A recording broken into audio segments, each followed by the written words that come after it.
नबका लहठीला करब श्रृंगार हे जग जननी मैया नबका लहठीला करब श्रृंगार हे जग जननी मैया। देखियो भगवान के दरबार में सब गोटे उपस्थित छी। चाहब एक बेटे सब गोटे कनी ताली बजा कर दोनों हाथ उठा के एक बेर ताली बजा दे।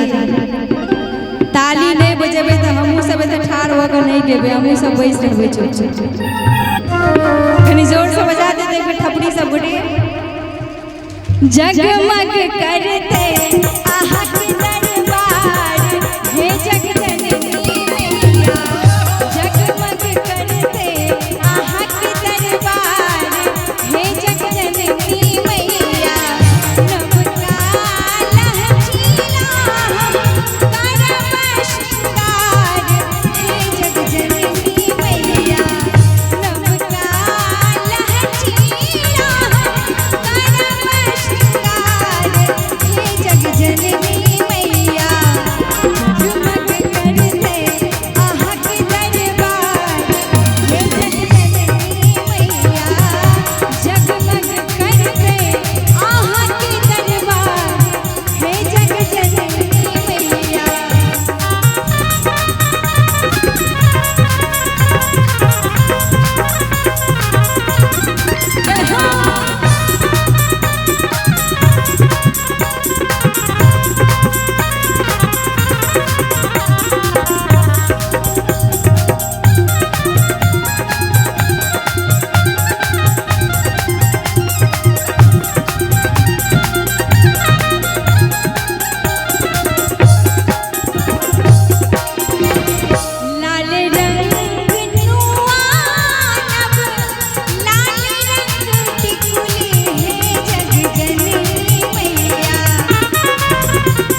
जननी मैया। देखियो कार्यक्रम के शुरुआत भेल है, हम बार बार नहीं कहब जे थपड़ी बजाऊ, क्या तो अहाँ सबके हाथ से हो दुखा लगते ना। लेकिन जखन भगवती और भगवान श्री गणेश के आगा में अपने सब बैसल छिए तो ताली बजेबै तो कोनो ओहिमे किछु अलग भाव नहीं प्रकट हेतै। भगवान दरबार में ताली बजेबाक सँ कोनो भी तरह के आपदा विपदा नहीं है। कनिक बेर ताली बजा दिए सब गोटे भगवती के नाम पर,